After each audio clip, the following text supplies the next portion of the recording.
everybody. Welcome to FusionShare. My name is Tom Alexander, and I am joined today by a fellow keyboardist and a really great composer and player. And he is from the Portland metropolitan area in Oregon. And it is Mike Prigodich. Mike, welcome. Hi, Tom. Glad to be here. Thanks for the Well, invite. it's great to have you. You and I have known each other and gone back and forth a lot on Facebook over the years. It's been some time, Hmm. and sort of we've checked out each other's music, and I really am a big fan of your playing, your writing, and I think we sort of got to know each other through our mutual love and appreciation of the great Chick Corea. Uh, Yep, that's for sure. in fact, I sort of just threw out the the little moniker, of Sons of Armando. I kind of kid around about that, but as his first name, real name, of course, was our true name was Armando, Uh-huh. and but anyway, we certainly he was probably both our for both of us our largest inspiration. But I know that you still are at it, and I know that he continues to drive and inspire your music. Isn't that right? Oh yeah, he'll be a source of lifelong inspiration. Just he had so much. He was so prolific in his writing and playing, and the hundreds of albums he created over his lifetime, and just all the different styles and band lineups he had, and just endless creativity. So yeah, he's a huge role model and source of inspiration. He's Yeah, he's sort of he's my muse. yeah, I totally get that. And it's funny because I've kidded around, but I would love to explore this. There's like what's the world record? Looking in the Guinness book for jazz compositions, he's got to be right there. He has written Yeah, so much music, and it's incredible. I mean, who's going to catch up to that? I mean, it's astounding. I mean, he was there was a period there where he was averaging like two albums a year. there Um, were some years where he was putting out at least four a year and totally different material on each yeah, one, different bands, different types of music.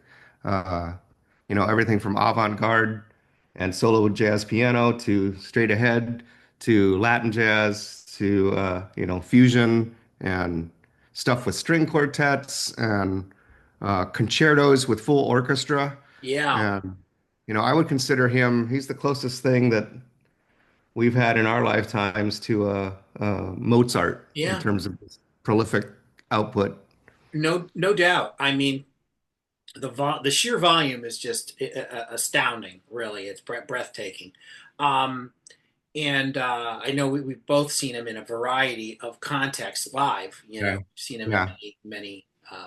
So that's our mutual love for Chick Corea portion of the program. But we'll we'll certainly move on to your music specifically.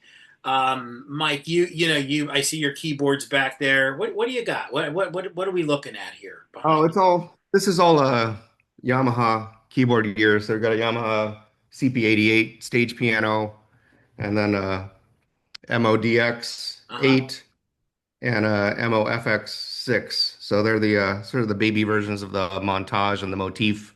Same patch sets, but a lot easier on the back when carrying them to live gigs. So those are the boards that I use for live shows. If there's not a good piano available for me to play, Right. that's what I bring.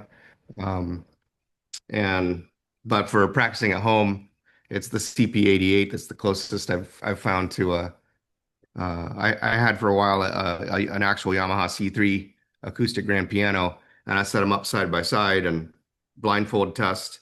The action felt identical, uh, and with the right monitors or headphones, Yeah. it sounds and feels just Yeah. like a Yamaha grand piano. Wow. That's really cool. Yeah. And the sounds are are really just getting better and better and better all the time. They're just continually evolving.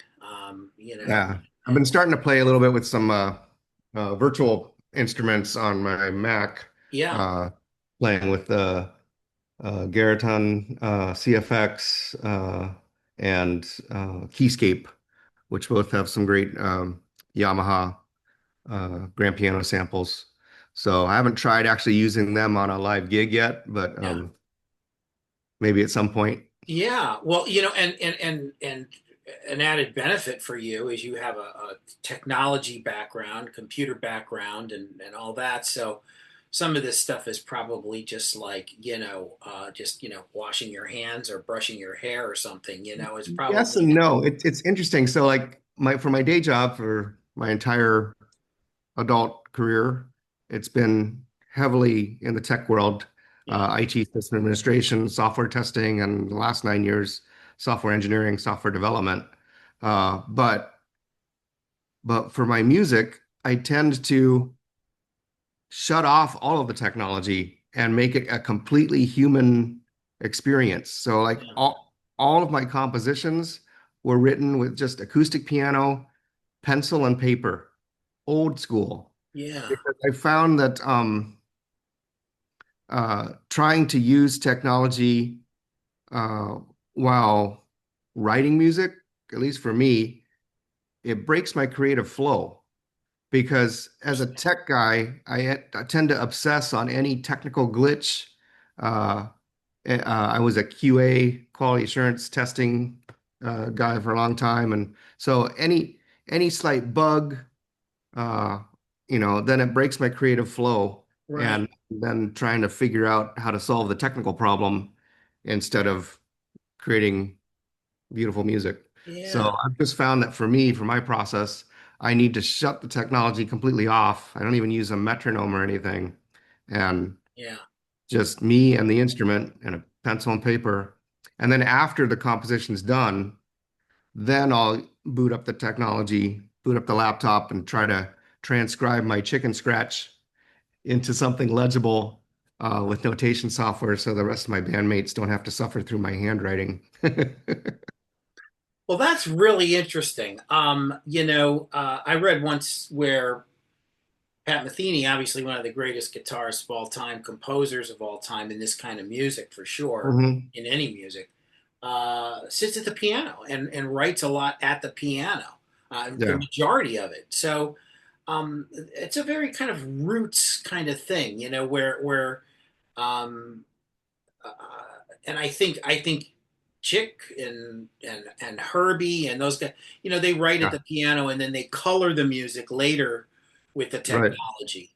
Right. Although I Yeah. will say that it's hard for me to envision some of the electric band music not having been written at the electric piano because of just the way it moves and everything. And I don't know. I'm not Yeah. sure, but I'm not sure.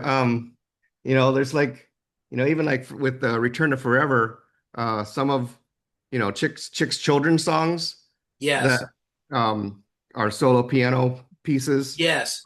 Some of those have became source material for Return to Forever, you know, electric, Yeah, that's high true. They energy they kind rock of kind of. they Yeah. probably originated on the acoustic grand and then evolved from there and everything. But who knows? The Yeah. process is different for a little different for everybody. And speaking Right. of compositions, I believe I see behind you your new album, Yeah. and let's take a peek at that. Yeah. So, Now, at yeah, first, I was like, okay, it so all it it's all started with this one. This is my yeah, first Stitch in album Time. from 2011. Yep. But the latest album is completely live. And this is one I'm most proud of at this point, just because no overdubs, very similar to Chick's approach. Chick was always a fan of first takes, Yep. uh, not over rehearsing things. So it's very fresh in the moment, people listening to each other, and lots of, as Chick was all into communication, between the bandmates and the audience and Yeah.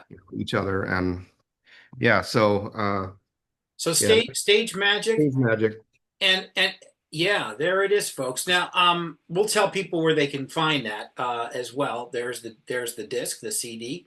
Um, at first, when I looked at it, because it's crossed, it's written as a little. Oh So yeah, it's like, do I say magic stage or stage magic? But I right. flipped a coin and I went with stage magic. But Yep. Yeah, it's that's stage magic. Yep. yeah, and No, both you and I like to have puns, plays on words, dad jokes, whatever. yeah, And yeah, so we know yeah, those. most of my song titles and album titles are plays on words. But well, yeah, when I first listened to the recording, the rough mix just from the board after that show, it just sounded magical to me. And so I was trying to come up with a title that captured, what would reflect a live album. We're on stage and the Yeah. magic of that moment. And hey, Great stage title, magic. great title. And speaking of dad jokes, as you said, my son often refers to them as just bad jokes. Yes, yes. And it's I'll take it. I get at least it's the word joke is in there. It's Uh-huh.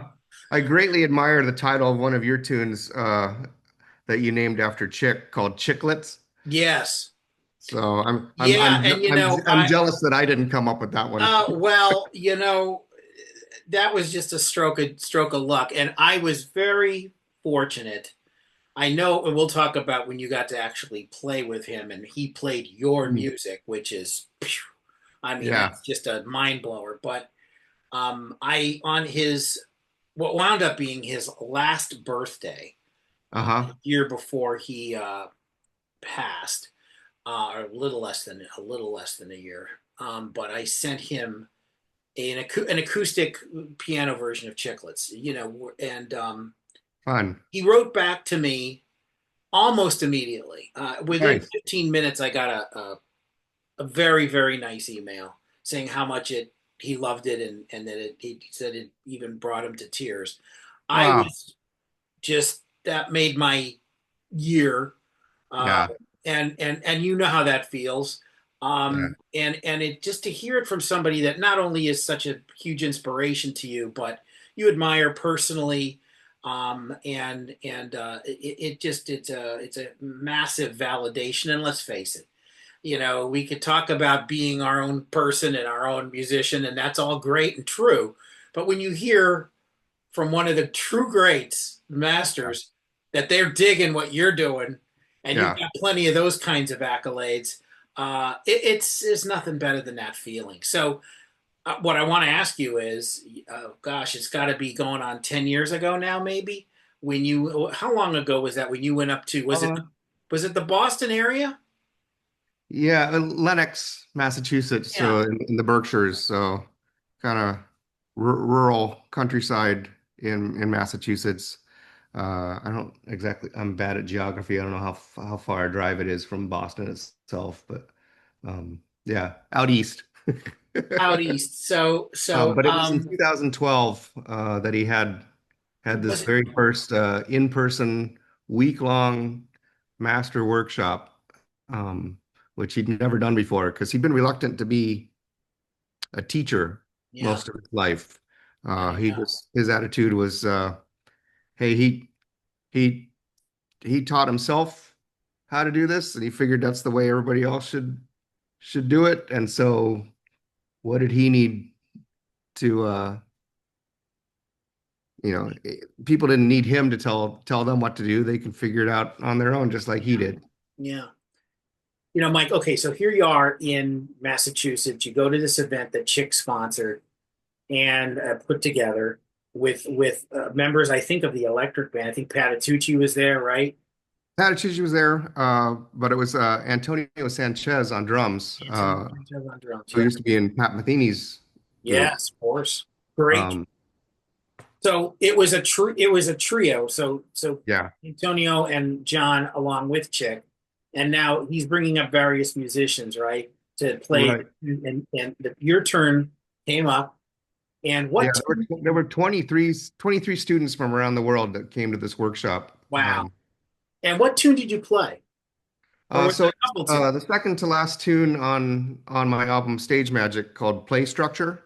Yeah. is the tune that I had them sight read with me in front of a live audience. Originally, when I went to the workshop, I thought we'd just be studying Chick's music, but he was very open and encouraging of any, bring whatever you want.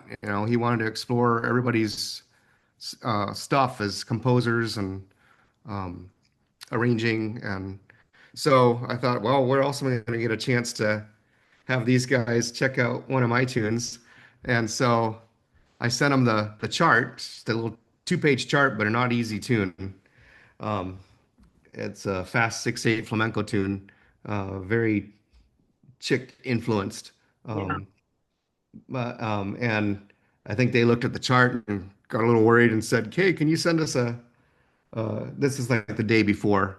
Can you send us like an audio demo? Give them some breadcrumbs to kind of help them." And so did that, and then when when I got called up to play, we did two takes, uh, and first talked through the arrangement and uh, gave it a shot. And I'm sweating, and nervous, and Sure. um, but listening back to the recording, I can't release it publicly because that we all had to sign NDAs because this was very very rough, and they're sight reading, right? So they don't want who knows what going out. But listen back to the recording, and I was solid, and it was amazing to hear Chick comping and soloing and playing the melody next to me. He was on Fender Rhodes. I was on his Yamaha 9-foot grand piano, which sounded phenomenal. John Patitucci's on six-string electric bass right next to the piano. Yeah. And then, we made it through one take, and but Chick missed the coda, and so he apologized for that. And uh, there was like one chord he was playing like a minor major seven, and it should have just been a minor seven, and so it was kind of clashing. Uh, and so apologized for that. And Antonio then said, "Well, let's try it again. And this time, can we change the arrangement to add a drum solo?" And so he picked a section in the middle of the tune to Yeah. loop for a drum solo. And Chick was very cute, asking, "Is it okay if we invade your arrangement?" And but so we tried it again, and it went great. And uh, yeah, it was amazing. Like in between takes to hear Patitucci like shedding, you know, some of the melody lines to try to Yeah. catch, play in unison with us. And they, Yeah, and they there's nobody love the better at tune. picking up those lines than he's one of the all-time greats. I mean, he Yeah, pick up those lines so quickly on bass. I know that on the tune Lifeline, yeah, he's right in sync with Chick on that really weird, not weird, but amazing the yeah, turnaround, you know, fast stuff. But right, that's a right. great story, Mike. Wow. I mean, that had to just be It felt totally surreal, yeah, like, pinch me. Am I dreaming? Is this really happening? yeah. Um, Yeah, that's the ultimate. I think And that yet at the same time, he was all of those guys, they were just so friendly and warm, encouraging, uh, you know, everything you'd hope for. right, Yeah. right. And And and and, and and Chick, especially afterwards, was just very complimentary of the writing. He really, and yeah, which to me as a composer, I mean, if he's my main source of inspiration for composing, to have that guy with all those Grammy wins and all that prolific writing, yeah. Well, I'm going compliment to read my a line writing. here. This is from Chick Corea. He says, this is right atop your accolades page, right at the Yeah, top where it should be. Wonderful, beautiful, really great. Wow, Mike. Great writing, man. Chick yeah, Corea. Now, You can't pay for a Yeah, promotion or public relations job better than that. yeah, That's about as good as you're going to get from the top of yeah, the food chain, from Mount Rushmore, really. Um, yeah. that's so cool. That is so And cool. then, anytime he would be back to the Pacific Northwest, or if I would go see him down in LA, um, when he was on tour, I'd get a chance to reconnect with him after that workshop. And he'd always then ask me, how things are going. Am I keeping the music fires burning? Uh, and just very encouraging me to keep it up and keep writing, keep making music, keep making art. He wanted all musicians and artists to Yes, he did. to create art and just make the world full of art, and that was his main focus, uh, to encourage others, Even other artists. his last words before passing that were on his website talked about how Yeah, it's incumbent upon all of us artists, all of us, no matter where we are and what level we're at, to keep going and to keep sharing. And right, what better gift? What better gift? And right. well, that's But even very more, cool. just as a human being, he was just an amazing role model Yeah. and friend. Just he the way he treated people on and off the bandstand was just so authentic and he was generous and kind and encouraging. Just a wonderful human being. Unquestionably, unquestionably, it was wonderful that you had that opportunity. A memory for a lifetime. Exactly. Yeah. You read, you cite, you can cite, read, and play. I don't really. So my No. sight reading is atrocious. I took a few piano lessons off and on as a kid, hated it, quit. My dad was my first piano teacher. I quit in fifth grade. Wasn't progressing, didn't enjoy it. And it wasn't until middle school that I heard jazz on the radio and rock and roll and started trying to teach myself to play by ear. Yeah. Um, Right. but still, I think my senior year in high school, I took a few months of classical piano because I wanted to try to get into music school and for college. Uh, and then I had a few months of piano lessons my freshman year in college, uh, but then had a hand injury and Oh. couldn't actually play piano for a few years after that. Oh, no Uh, kidding. Wow. and it took 10 years to fully gain full use of all five fingers of my right hand after that injury. Wow. I injured my hand playing with bad technique. Partly Oh, no. because, Wow. No. So it wasn't being like self-taught, it has some downsides. If you're doing it wrong, you can hurt yourself. Um, yeah. Yeah. yeah, Wow. I never knew that. And when you hear, hey, I had an injury, well, it was unrelated to piano. I was hammering, or I was doing some kind of physical labor uh, and I hurt myself, or I had an fell or whatever. yeah, With in your case, it was actually that's fascinating. yeah. So But yeah, I when would that happened, imagine, I put my music dreams on the shelf again yeah. and ended up, I was a chemistry major for a while, and then I ended up graduating as a philosophy major. But I work in the computer industry ever since, Yeah. uh, and so that's been my day job, source of income.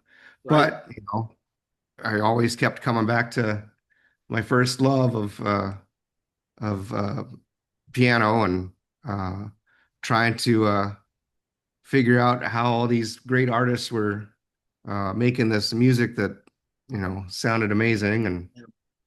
but could never find the right teachers, especially like in Africa and Southeast Asia. Couldn't find anybody to teach me jazz, so it was all just trying to figure it out by ear. Um, and even in high school, didn't have a we didn't have a jazz band. The only time I actually had some jazz instruction was when I got to college. I audited and played for a couple years in the jazz ensemble at my college, I see. and had a great band director who gave me some tips and tricks and pointed me to some books. Yeah. I had another, few months here and there of jazz piano lessons after college.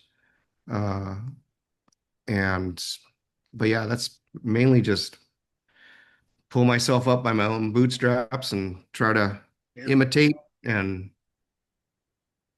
rip off everybody I can and try to come up with my own way of doing things. And uh, so far, so good. Yeah, so far very good. And George Bizet, of course, the composer of Carmen and many other pieces, said, what was the line? It was good musicians borrow, great musicians steal. Yeah. It's I think that's true. I don't it's almost impossible to not be, not that it's a conscious Uh-huh. stealing, but it's you're inspired by, so it's like, wow, that's such a cool, Yeah. how Yeah. In is my that case, gonna, like all my, most of my compositions are, they're like borrowed ideas as far as, not specific notes, right. but, you know, the concept or the feel, a groove, or, you know, just something about, a technique, where it's like, I want to learn how to do that. How can I write something similar without plagiarizing, um, Yeah. and come up with my own way of conceptualizing and evolving this idea that I heard and like and want to emulate. Yeah. Yeah, no doubt. My guest is Mike Prigodich. Mike is from the Portland, Oregon area, and he couple music projects that Mike. I'll tell you what. Why don't you tell folks where they can get your music? Oh, okay. Um, you can get all of my music online at the usual suspects of Bandcamp, iTunes, Apple Music, Amazon, Spotify, um, etc. Yeah. Uh, I haven't figured out how to actually sell this CD. So my first CD, Stitch in Time, the studio album, uh, I put out on CD Baby, and they still handle all my digital distribution, but ironically, they no longer sell or distribute physical CDs, even though it's in their name. Yeah. Uh, so at this point, I've just been selling the physical CD, word of mouth or on gigs. Right. If somebody emails me or contacts me on social media, figure out how to have them send payment, and I'll mail it to them. But I need to find some other better way to distribute the physical media at this point, because Yeah. that's a lot of time and effort to handle the shipping. It's a And lot, and I uh, had, as you know, I just had a release myself with an album, and it was, I had a couple of folks ask me, hey, you have CDs? I said, no, I'm sorry, it's all digital this time around, and it has been for uh-huh. the last couple albums, but uh, it just, in so many ways, it's sort of not practical from a logistic sense and from a financial sense to print them as much. I think people are just so used to consuming stuff on their phone Yeah. and whatever, that it's a Yeah. bit of a different world. But And at this point, Bandcamp offers, lossless WAV and FLAC downloads, so you could burn your own CDs, yeah, if you buy the album on Bandcamp. right, The only reason I did a physical CD for this latest album, I have three other live albums that are just online only. Didn't do CDs for those, but this latest one I thought sounded good enough that I wanted uh, to try to see if I could get it on the radio. And the radio promoter I worked with uh, highly encouraged me to print CDs for it because he said jazz radio is still old school as far yes, as yeah, wanting physical media. He said, I think it was Blue Note Records switched to just no CDs, just digital distribution for their radio campaign last year. and saw like a drop of like 40% uh, No kidding. in Wow. ads on radio stations because of that. Uh, Hmm. so that's the reason I ended up printing the CDs. And I've had a few people, then are happy that I've got the physical media for them and I've sent it to them. That's And yeah, no, that's terrific. I was in most of my career has been in radio. The oh majority of wow, it. And I was in jazz radio for some time, and I oh I didn't know that. yeah, yeah, and I was definitely somebody who love to get like all of us growing up. You get the album, you're looking at the album. I'm talking about LPs now, Yeah, vinyl. yeah, yeah, You open up you liner notes and photos and yeah, session notes, particularly for jazzers. yep, That's like priority one, right? You want like who's yep, playing what, when was it recorded, exactly. where was it recorded, Yep.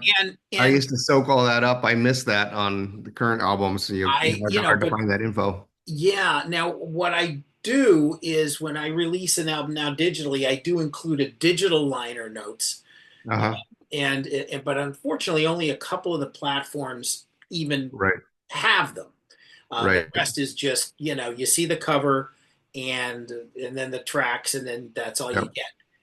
yep, Um, but on my website, you can look at right. the liner notes. But anyway, with your music, it's like to have a physical thing. Yeah, it's great. That you're still printing those out. I would love to. I like the physical thing for sure. Yeah. Mike, you mentioned something before we started talking, and you alluded to it just briefly. You spent time in Africa, East Africa, and also in the Philippines. Uh-huh. I guess your parents or your dad, mom, dad, whatever, were working there, or maybe they were, Yep. and so Yep. you grew up. You spent time in those countries. Right. Did the culture, the people, the land, the food, the all of it, did it have a influence, or did it inspire in any way your music? Did it sort of Oh, did definitely. Yeah. I mean, there's definitely a world music influence in my writing and playing. I incorporate, I don't know what else to call the music other than fusion. It's like fusion cooking because it takes elements of all sorts of styles of music from all over the world yeah, and melds them all together in one cooking pot. And but yeah, there's lots of I grew up hearing a lot of great East African rhythms and harmonies and things and melodies, and so that's in my subconscious, sure, uh, and then just a lot of I didn't grow up with American culture, right? I was a third culture kid, American hmm. kid living in other countries, and so What was it? I What was was a the total? Do you minority. remember, do you remember the total number of years you were outside the U.S. as a kid growing up? Uh, so I spent kindergarten and fifth grade in the U.S., and then from I finished high school in the U.S., 10th grade through 12th grade.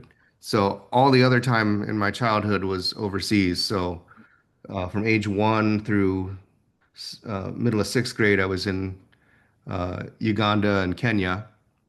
Hmm. And then, that's where both my sisters were born. And then middle school and first year of high school was in the Philippines.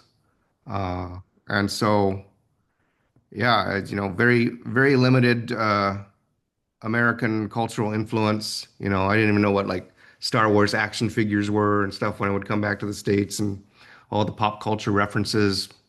There was, one TV station in those countries when I was growing up, run by the government, only on for a few hours a day, Yeah, and they maybe had like one American show per day.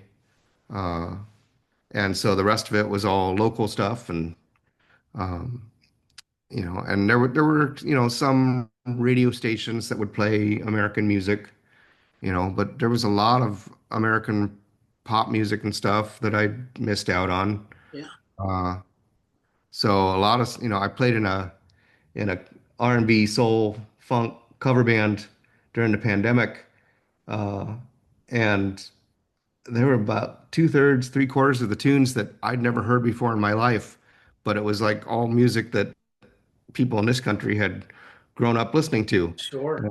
So the rest of the band, thought it was pretty funny that I had no idea that I'd never heard Yeah. this stuff before. Isn't that funny? Had to Well, learn that it as an adult. that's fascinating. But there are, I would imagine, great advantages too, to have been exposed to an entirely alternate Yeah, universe of culture and music and um, yeah, definitely. I mean, yeah, I think differently. It helped my creativity. yeah, Even just like, we didn't have all the toys and stuff that people and the kids in the States had growing up. So, we had to like make our own toys often as a yeah, kid as kids, and just use like scraps of whatever you could find and cobble stuff together and yeah, invent your own stuff. And so I've just kind of taken that same mentality and applied it to making music. yeah. Can I ask what your folks did that took them over to those countries? My parents were missionaries. My dad was a teacher, did translation work, and taught like theology classes and things at some universities overseas. And so that's originally he went over to do radio in Uganda, but that never actually happened.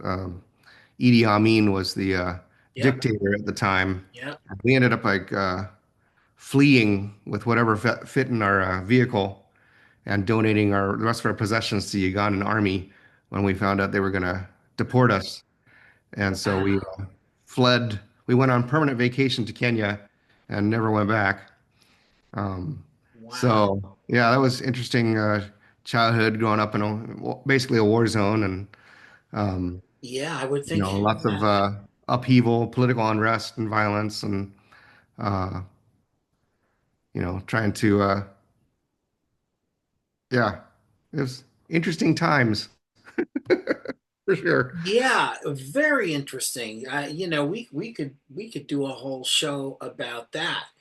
My guest is Mike Prigodich, great keyboardist, great composer of fusion and jazz and world music.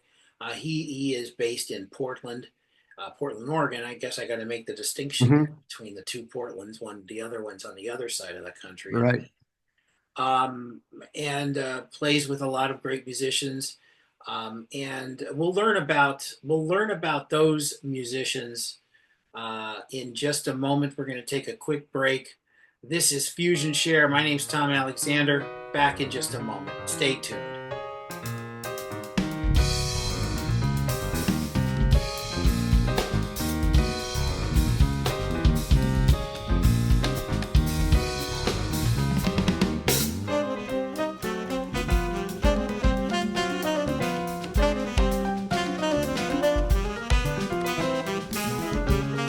We are back on Fusion Share. We are the Fusion Share podcast. I'm Tom Alexander. My guest today is Mike Prigodich. Mike is from the Portland, Oregon area. Great jazz composer, musician, pianist, and Mike, we've covered a lot of topics today, and your Hmm. influences and your inspirations, and even the composing process a bit. And I would imagine that to some degree, the musicians that you play with on a regular basis not only inspire your own playing and your maybe even your own composing because you know what they can do, you know what Hmm. that's a thing I know for musicians. It's like, hey, this guy's Oh, gonna definitely. great guitar Yep. solo, great sax solo because I know this is how he loves to play. Yep. Um, First of all, comment on that. I'd love to hear your thoughts about writing for other musicians, and then also, then you can share with us who those players are on the Stage Magic album. Oh, sure. So yeah, my sax player, John Nastus, great sax player. His primary instrument is alto sax, but he plays tenor sax with my group. Um, I'm not sure how that came about, other than he knew. that I was a big fan of Michael Brecker, Bob Berg, Bob Mintzer, those folks, and they're, primarily tenor players. Right. Um, and so that just kind of became a thing with him playing with my music. So I've written some tunes that were like very specific, like tributes to Michael Brecker, um, and uh, Chicks quartets with Bob Berg and Michael Brecker. That sound in my head. So that's, I write stuff specifically that works well with that kind of thing. So that's John Nasta's on saxophone. He's also interestingly a software developer like I am. And yeah, I think during the pandemic, uh, he took on a full-time job doing software engineering, and so that's his main gig at this point. Yeah. But he still has time for playing jazz on evenings and weekends when he's in town. Um, so yeah, there's the interesting crossover between technology and music. I think it's true for a lot of engineers are also musically inclined and vice versa.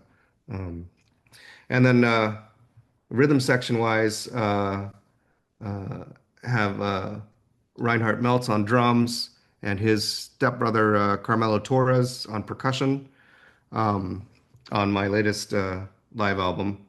Uh, and very, very much of a Latin Latin percussion influence with both of those guys. They know a lot more about Latin music than I do, and so a lot of my writing, I've got, you know, obviously like Chick Corea, Michelle Camilo, and others have a very heavy Latin jazz component to their music, and I try to imitate that feel and vibe, but I don't really know what I'm doing.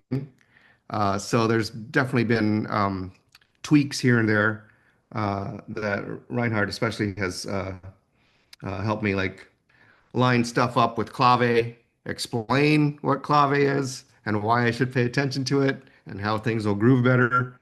Um, and so, but also, just writing stuff that I can feature a great drummer uh, for, solo spots Yeah. or interesting grooves.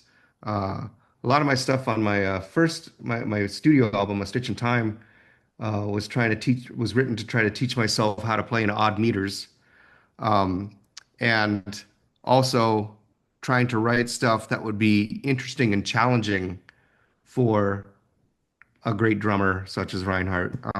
Right. So kind of a twofold purpose for writing that type of music, Mhm. um, to challenge myself and to challenge the other players in the band. Uh, uh, how do you make something musical while also exploring a music theory concept? And so the thing he liked about my writing was I made odd meters sound musical and not just like math. Um, Yeah. and compared my writing, odd meters very much to like Dave Brubeck. I kind of used Dave Brubeck's Time Out album as a model for my album, where like almost every tune was in a different meter.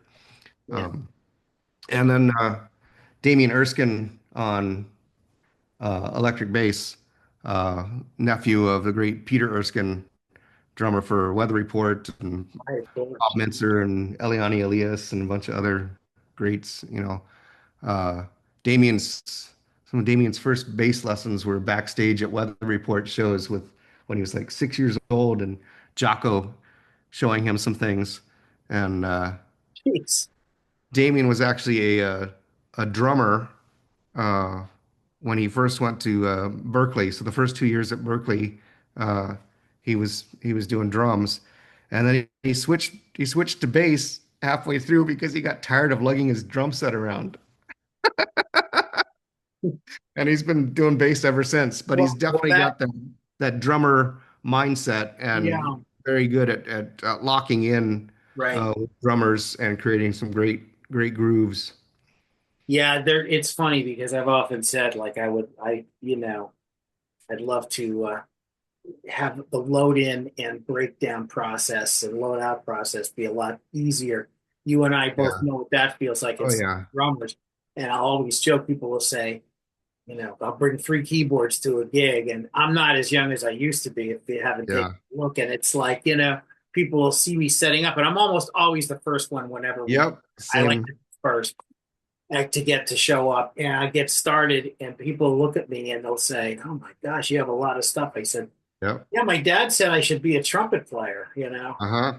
And sometimes Yep. I wish I I was. always It's a joke with heck of a people lot that I easier. should have played the piccolo. Yeah, the piccolo, right, right, exactly. Or fusion tambourine or something. Yeah. But it's interesting. You've got a A-list crew there you're playing with, and the music sounds amazing. I got to preview some of it and listen to it, and it's just amazing stuff, beautiful, and a live playing. I mean, just right in the pocket and super solid, great solos, great sound.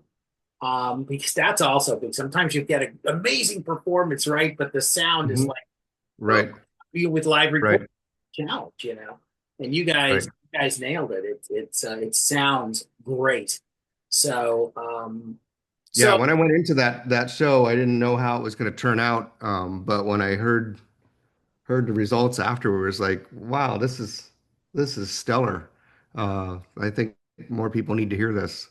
So, well, I think that's great, and congratulations. And it's very happy for you. And I was, I've been, like I said at the top, you and I've gone back and forth for many years now, via Facebook, and listening to each other's stuff, and following each other. Hey, we're gigging here, we're gigging there. But this is the first time we actually have gotten to speak yep, you know, yep, face to face here in the virtual sense. yep. And I'm so But, glad that I we've really, got Chick birthday's coming up next week, I think yes, on it the is. 12th, next Thursday, a week from today. Um, And so one of the tunes, it's not on the actual physical CD, but it is online on Spotify and Bandcamp and all that. It's a tune called Armando's Birthday that I wrote for Chick's 70th birthday. Um, so I'm gonna post that recording. I've On got the three 12th. camera video of the show. So I'll be posting that next week Well, in that's honor of his great. birthday. Now, I will say that, as we record this, the actual distribution of this particular podcast might be either Uh-huh. on the 12th or a little after, but folks can do the math, and they can reverse engineer this. Yep. They know that we're Yep. not live, but yes, I think that's absolutely terrific. And we'll hear Armando's birthday. And Mike, we don't be a stranger. It would be great to have you come back on again, onto Thanks, the Tom. podcast. We really appreciate it. It's a big fan of your music, and this is a good guy, folks. This is a guy that you want to learn more about. You want to hear his music, and if you're ever in the Portland area and he's playing with his band, go see him. Mike Prigodich. We can say now that you are officially a friend of the show, a friend of the Thank you, pod, Tom. and we'd love to have you on again. Thanks so much for your time. Thanks again, Tom. It's a pleasure to be here. There he is, Mike Prigodich from Portland, Oregon, and keyboardist, composer, an all-around good guy. This is the FusionShare Podcast. I'm Tom Alexander. Thanks for watching. We'll see you again soon. So long, everybody. Bye-bye.